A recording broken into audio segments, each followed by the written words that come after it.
Viral aksi Kapolres Binjai AKBP Rio Alexander Panelewan yang berlutut di hadapan warga agar tidak menghajar pencuri motor. Dalam video tampak puluhan warga mengamuk saat pelaku pencurian motor dibawa keluar dari dalam minimarket menuju mobil polisi.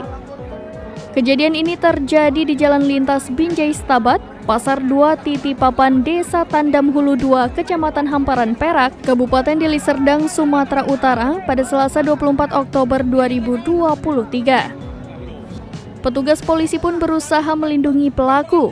Kapolres Binjai AKBP Rio berusaha untuk duduk bersimpuh di atas atap mobil mengingatkan warga untuk jangan main hakim sendiri. Rio mengaku dulu pernah berada di posisi yang sama seperti korban, lantaran ia pernah merasa sakit hati karena anaknya turut menjadi sasaran.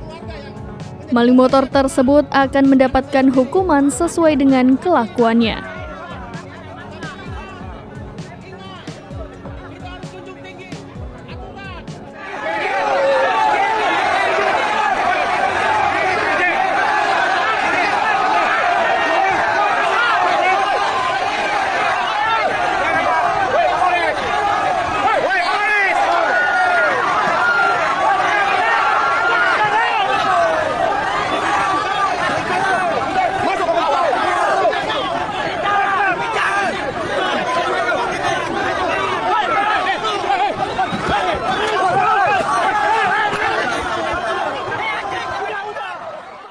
Download Tribun X sekarang, menghadirkan lokal menjadi Indonesia.